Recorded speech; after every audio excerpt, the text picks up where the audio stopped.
Bismillahirrahmanirrahim. Today, the topic of our discussion is cell division, mainly meiosis. We start our topic from a question, what is cell division? Cell division एक ऐसा process है जिसमें parent cell दो या दो से ज़्यादा daughter cells में डिवाइड करता है। सेल डिवीजन को हम दो फेजेस में डिवाइड करते हैं, karyokinesis and cytokinesis. Karyo means nucleus and kinesis means division. So karyokinesis is division of nucleus. Cyto means cytoplasm and kinesis means division. So division of cytoplasm is called cytokinesis. Nuclear division is further divided into two phases, meiosis and mitosis. Meiosis is reducible phase and mitosis is non-reducible phase. Question arises, why cell divide?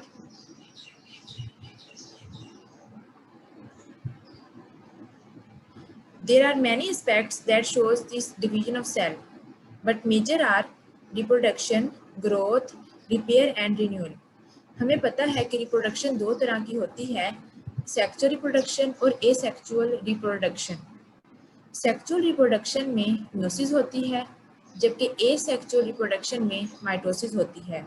तो reproduction जो है continuity of species के लिए बहुत ज़रूरी है। अगर reproduction ना हो तो एक्सटिंक्शन ऑफ स्पीशीज हो जाएगी, इसलिए भी सेल डिवीजन बहुत ज़रूरी है। ग्रोथ के लिए सेल डिवीजन इसलिए ज़रूरी है कि फर्टिलाइज्ड एग जब मल्टीसेलुलर ऑर्गेनिज्म में कन्वर्ट होता है, तो जब फर्टिलाइज्ड एग की सेल डिवीजन होगी तभी वो मल्टीसेलुलर ऑर्गेनिज्म में कन्वर्ट हो जाएगा। रिपेयर एंड रिन्यूअल, हमारी बॉडी में बहुत सी सेल्स अपोप्टोसिस, नेक्रोसिस और बहुत सी इंजरीज को फेस करते हैं, तो वो वेयर एंड टेयर को फेस करते हैं, तो इनकी रिपेयरमेंट के लिए भी सेल डिवीजन ज़रूरी है। और बहुत से ऑर्गेनिजम्स ऐसे हैं जिनकी बॉडी के ऑर्गन्स कट ऑफ हो जाते हैं, उनकी रिन्यूअल के लिए भी सेल डिवीजन बहुत ज़रूरी है। For example star fish and lizard. अब हम अपने टॉपिक का बाकायदा आगाज़ करते हैं कि मेयोसिस क्या होती है। मेयोसिस एक ऐसा प्रोसेस है जिसमें डॉटर सेल्स के नंबर ऑफ क्रोमोसोम हाफ होते हैं as compare to the parent cell. Meiosis में सेल दो मरतबा डिवाइड करता है और उसके नतीजे में 4 सेल्स बनते हैं।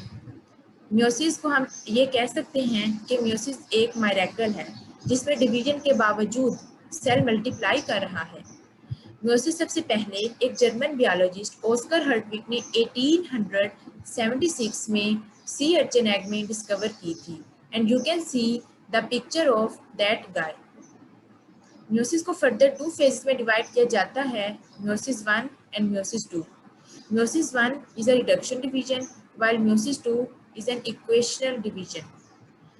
These two divisions result in the formation of 4 cells.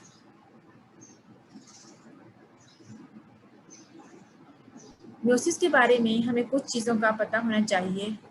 Meiosis जो है वो गैमीट्स को प्रोड्यूस करने में हेल्प करती है। गैमीट्स दो तरह के होते हैं, एग एंड स्पर्म।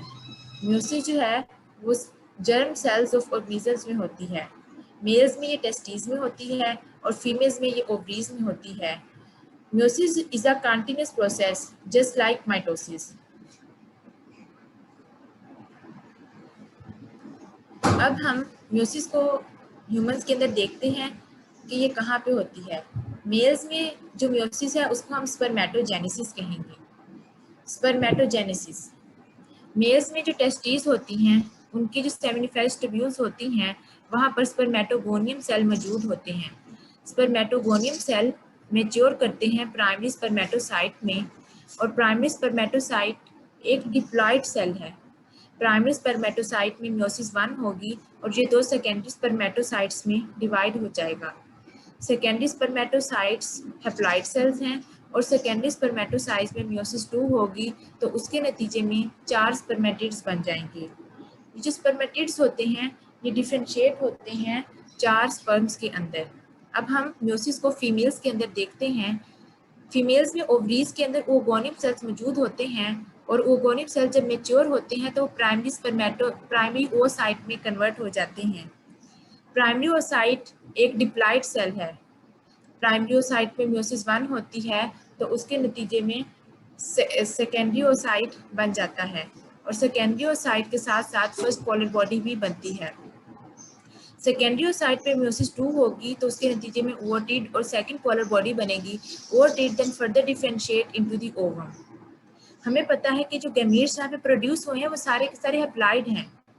तो जब ये गैमीट्स आपस में फ्यूज करते हैं फर्टिलाइजेशन के दौरान तो जो नया ऑर्गेनिज्म बनता है वो अगेन जो है वो डिप्लॉइड ही होता है। इंटरफेज ऑफ म्योसिस, इस फेज के अंदर सेल के अंदर ऐसी चेंजेस आती हैं जो कि म्योसिस के लिए ज़रूरी हैं। एस फेज के दौरान सेल के क्रोमोसोम जो है वो रेप्लिकेट कर जाते हैं और म्योसिस के अंदर सेल के क्रोमोसोम्स एक मर्तबा जो है रेप्लिकेट करते हैं और फिर फर्दर 2 कंसेक्यूटिव डिविजन्स होती हैं। यहाँ पे जो डुप्लीकेटेड क्रोमोसोम्स होते हैं उसके अंदर 2 आइडेंटिकल सिस्टर क्रोमैटिड्स होते हैं जो कि एक दूसरे के साथ सेंट्रोमेयर के जरिए जुड़े होते हैं। इंटरफेज में न्यूक्लियस और न्यूक्लियोलस विजिबल हो जाते हैं। और अब हम इस डायग्राम को देखते हैं कि यहाँ पर सबसे ऊपर सेंट्रोसोम्स दिखाए गए हैं। सेंट्रोसोम जो है पेयर ऑफ सेंट्रियोल्स को कहते हैं और सेंट्रियोल सिर्फ एक सेंट्रियोल को कहेंगे। देन यहाँ पे सेंट्रोसोम से एस्टर्स अराइज होते हुए दिखाए गए हैं। न्यूक्लियर मेम्ब्रेन दिखाई गई है, न्यूक्लियस दिखाया गया है, nucleolus, then chromosomes, then cell membrane and then cytoplasm.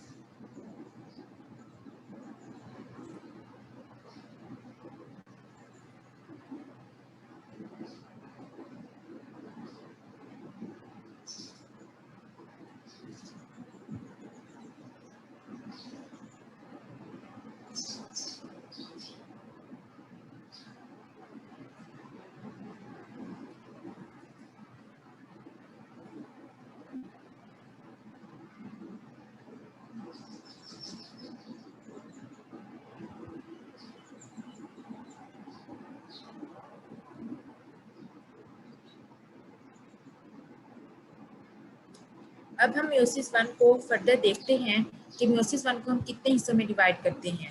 इसके 4 फेजेस होते हैं, prophase 1, metaphase 1, anaphase 1 and telophase 1।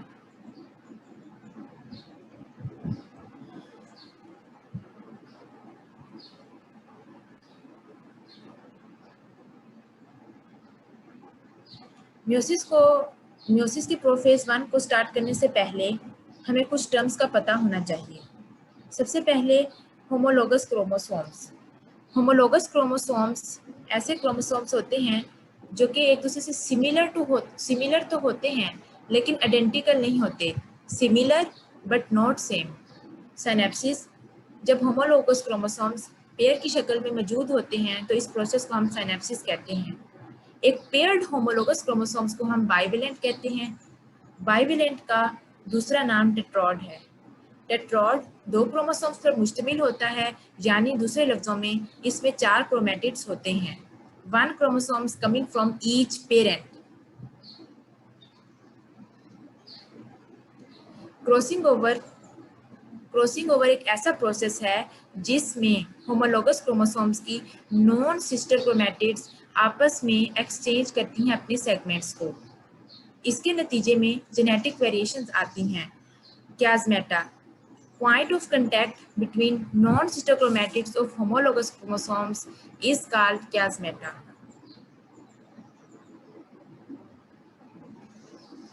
Prophase 1। Prophase 1 जो है सबसे लॉन्गेस्ट फेज है म्योसिस का और ये कम्प्लेक्स फेज भी है।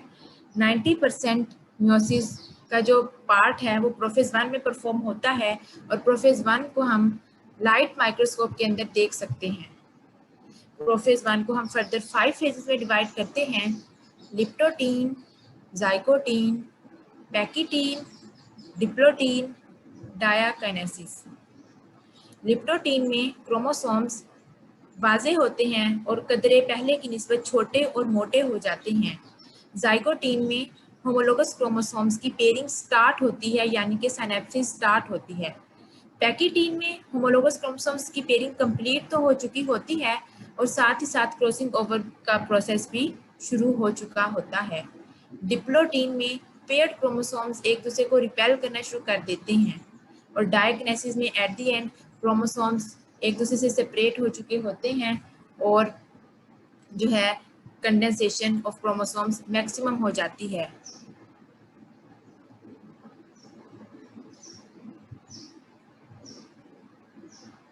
अब हम इन्हीं फेजेस को डायग्राम की मदद से देखने की कोशिश करते हैं। आप देख सकते हैं लिप्टोटीन में कंडेंसेशन ऑफ क्रोमोसोम्स नज़र आ रही है। जाइगोटीन में क्रोमोसोम्स जो हैं वो सिनेप्सिस के प्रोसेस से गुजर रहे हैं। पैकिटीन में क्रॉसिंग ओवर हो रही है और डिप्लोटीन में ये एक दूसरे को रिपेल करना स्टार्ट कर रहे हैं, और एट द एंड डायकिनेसिस में ये सेपरेट हो चुके होते हैं।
अब हम देखते हैं मेटाफेज 1।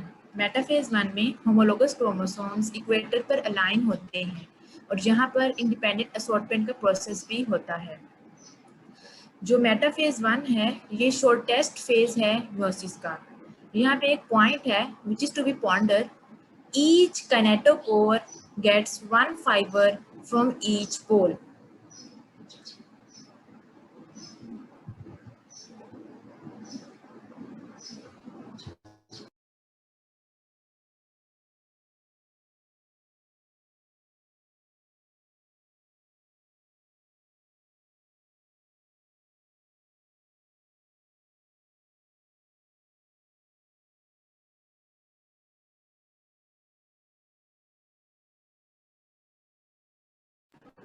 एनाफेज 1। एनाफेज 1 में homologous chromosomes opposite poles of cell पर मूव कर जाते हैं। सिस्टर क्रोमैटिड्स यहाँ पर एक दूसरे के साथ अटैच ही रहते हैं, सिर्फ होमोलोगस क्रोमोसोम्स अपोजिट पोल्स पे मूव कर जाते हैं। We can say anaphase 1 is actual reduction phase because each pole receives half of the total number of chromosomes.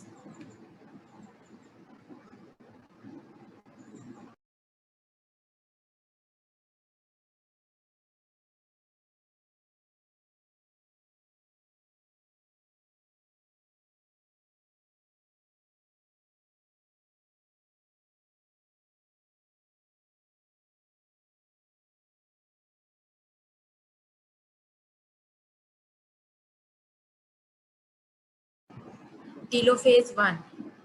Telophase 1 में न्यूक्लियर इन्वेलप रीअसेंबल होता है, स्पिंडल अपरेटस डिसअपीयर हो जाता है, cell further proceed to the cytokinesis, division of cytoplasm.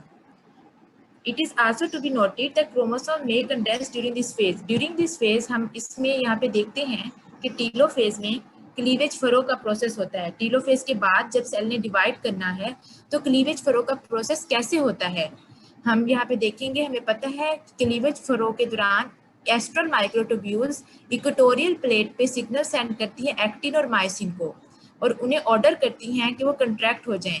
Actin और myosin जब contract होती हैं तो एक कंट्रैक्टाइल रिंग बन जाता है, उसके नतीजे में एक सेल दो सेल्स में डिवाइड हो जाता है।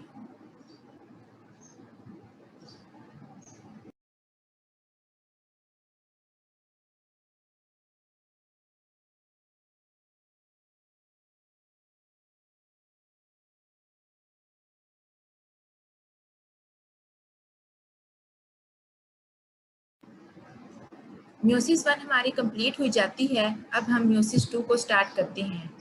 म्योसिस 2 के भी फेजेस वैसे ही हैं जैसे म्योसिस 1 के थे। Prophase 2, metaphase 2, anaphase 2, telophase 2। और meiosis 2 just like to that of mitosis, क्योंकि म्योसिस 2 में जितने number of chromosomes parent cell में होते हैं उतने ही number of chromosomes daughter cells में मौजूद होते हैं, जस्ट लाइक माइटोसिस। अब हम यहाँ देखते हैं कि प्रोफेज 2 में क्या होता है।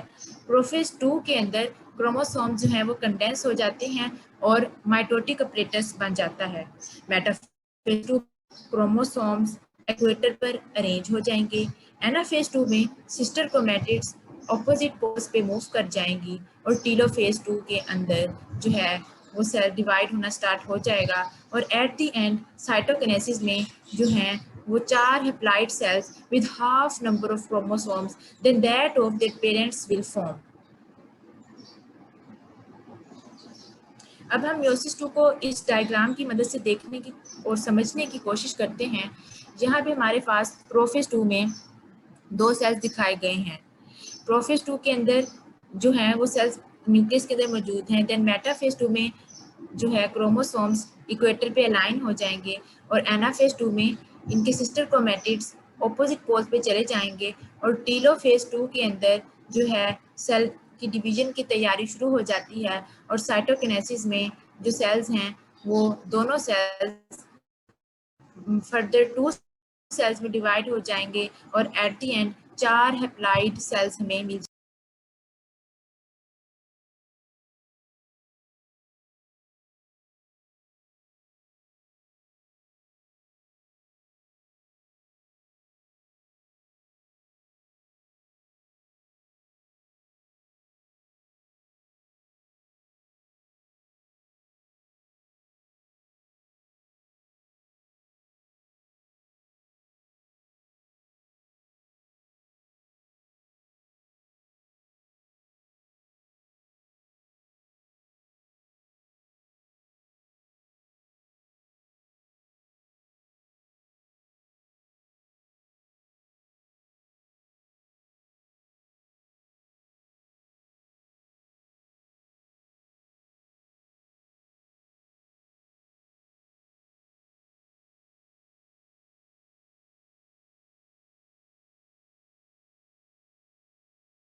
अस्सलाम वालेकुम। नेक्स्ट हम म्योसिस की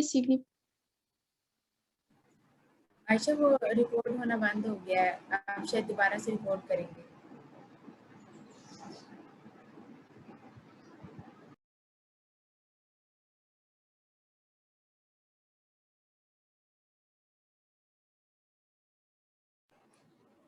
म्योसिस को हम डिटेल में पढ़ चुके। अब म्योसिस को पढ़ने के बाद जहन में ये सवाल आता है कि म्योसिस अहम क्यों है।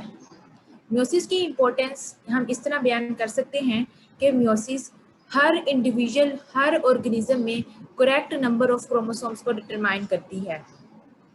ड्यूरिंग सेक्सुअल रिप्रोडक्शन म्योसिस अगर होती है तो हर ऑर्गेनिज्म में इक्वल और बिल्कुल correct number of chromosomes determine होते हैं। इसको हम डायग्राम की मदद से समझते हैं। यहाँ पे आप देख सकते हैं ये फीमेल का ओगोनियम सेल होता है जो 2n होता है।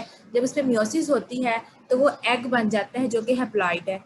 इसी तरह मेल का जो स्पर्मेटोगोनियम सेल होता है वो डिप्लॉइड होता है। उसमें जब म्योसिस होती है तो उसके नतीजे में स्पर्म बनता है जो कि हैप्लॉइड है।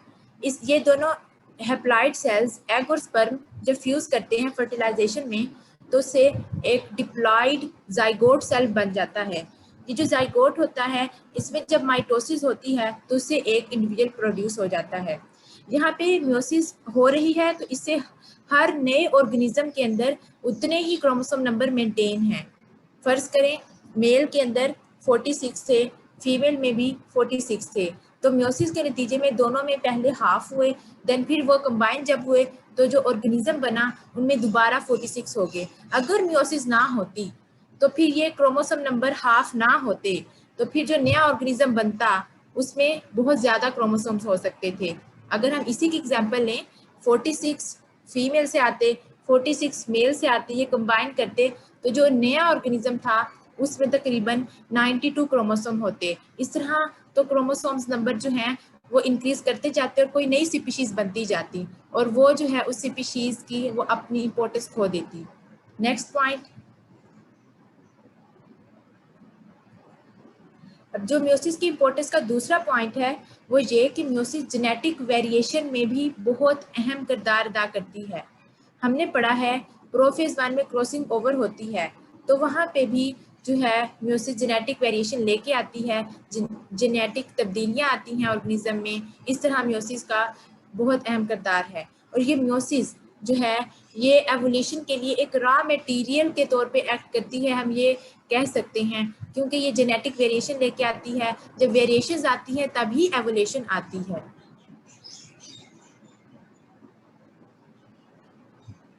अब हमारे पास एक और क्वेश्चन अराइज होता है, what happened if meiosis not occur properly. फर्ज करें अगर म्योसिस प्रॉपर्ली ना हो तो क्या होता है। मोस्टली म्योसिस प्रॉपर्ली होती है लेकिन कभी कभी एरर्स आ जाते हैं इन्वायरमेंटल फैक्टर्स की वजह से या किसी और फैक्टर की वजह से एरर्स आ जाते हैं जिसकी वजह से गैमीट्स के अंदर म्यूटेशंस हो जाती हैं। जब गैमीट्स में म्यूटेशंस हो जाती हैं तो म्योसिस जो है वो प्रॉपर्ली अकर हो ही नहीं सकती, तो उसकी वजह से मिसकैरेजेस हो जाते हैं, जेनेटिक डिसऑर्डर्स हो जाती हैं। और जो सबसे इम्पोर्टेंट यहाँ पे है कि म्योसिस अगर प्रॉपर्ली ना हो तो क्या होता है, तो क्रोमोसोमल नॉन डिस्टिंक्शन होती है। पहले हम क्रोमोसोमल नॉन डिस्टिंक्शन की टर्म को अंडरस्टैंड कर लेते हैं कि अगर क्रोमोसोम अनइक्वल डिस्ट्रीब्यूट हो जाएं, क्रोमोसोम्स अनइक्वल डिस्ट्रीब्यूट हो जाएं एनाफेज 1 के दौरान और एनाफेज 2 के दौरान, तो फिर जो है क्रोमोसोमल नॉन डिस्टिंक्शन हो जाती है। इसके नतीजे पे सेल के एक पोल की तरफ ज़्यादा और दूसरे पोल की तरफ कम नंबर ऑफ क्रोमोसोम्स चले जाते हैं और इस तरह एबनॉर्मल सेक्स सेल्स बन जाते हैं। जब ये एबनॉर्मल सेक्स सेल्स आपस में फ्यूज करते हैं तो फिर क्रोमोसोम्स की तादाद ऊपर नीचे हो जाती है, या तो ज़्यादा हो जाती है न्यू इंडिविजुअल में या कम हो जाती है। इस तरह एबनॉर्मल ऑर्गेनिज्म प्रोड्यूस होता है। इसको हम एक अगली डायग्राम की मदद से समझने की कोशिश करते हैं। जहाँ पे आप देख सकते हैं लेफ्ट साइड पे प्रिमिटिव एग सेल 46 क्रोमोसोम दिखाए गए हैं। इस प्रिमिटिव एग सेल में नॉर्मल म्योसिस हो रही है। जब नॉर्मल म्योसिस हो रही है तो उससे उसके नतीजे में जो सेल प्रोड्यूस हो रहे हैं, उसके नतीजे में जो गैमीट्स प्रोड्यूस हो रहे हैं वो नॉर्मल गैमीट्स प्रोड्यूस हो रहे हैं और दोनों नॉर्मल गैमीट्स के अंदर 23 क्रोमोसोम्स हैं। अब हम राइट साइड पे देखते हैं, यहाँ प्रिमिटिव स्पर्म सेल है जिसके अंदर 46 क्रोमोसोम है। किसी फैक्टर की वजह से, किसी म्यूटेशन की वजह से इस स्पर्म सेल के अंदर एरर आ गया, इस स्पर्म सेल की म्योसिस के अंदर एरर आ गया, उससे जो आगे दो सेल्स बने उसमें नॉन क्रोमोसोमल नॉन डिस्टिंक्शन हो गई। एक तरफ 24 क्रोमोसोम चले गए और दूसरी तरफ 22 क्रोमोसोम चले गए। जब 24 क्रोमोसोम्स वाला 23 क्रोमोसोम्स के साथ फ्यूज करेगा, 24 क्रोमोसोम्स वाला स्पर्म 23 क्रोमोसोम्स वाले एग के साथ जब फ्यूज करता है तो जो न्यू इंडिविजुअल बनता है उसके अंदर एक क्रोमोसोम ज्यादा आ जाता है। इसको हम कहते हैं ट्राइसोमी हो गई है, उस ऑर्गेनिज्म में ट्राइसोमी हो जाती है। और ये जो 47 क्रोमोसोम की फर्टिलाइजेशन की ट्राइसोमी है, इसकी बेस्ट एग्जांपल टर्नर्स, इसकी बेस्ट एग्जांपल जो है हमारे पास डाउन सिंड्रोम है। जो ट्राइसोमी 47 है, इसकी बेस्ट एग्जांपल हमारे पास डाउन सिंड्रोम है। इसी तरह जब 22 क्रोमोसोम वाला स्पर्म 23 क्रोमोसोम वाले एग के साथ फ्यूज करता है तो इसके नतीजे में जो इंडिविजुअल प्रोड्यूस होता है उसके अंदर 45 क्रोमोसोम्स होते हैं और इसको हम कहते हैं मोनोसोमी। क्यों? क्योंकि इसके अंदर एक क्रोमोसोम 46 से कम हो गया है। और मोनोसोमी की बेस्ट एग्जांपल टर्नर्स सिंड्रोम है। और इसके अलावा यहाँ पर बहुत सी क्रोमोसोमल नॉन डिस्ट्रक्शन की एग्जांपल्स हैं जिसमें क्लाइनफेल्टर सिंड्रोम्स आ जाती है, पेटवा syndrome, Edward syndrome, Jacob syndrome, Meta female and so on. That's the end. I hope so you will maybe it will be helpful for you and thank you for watching this.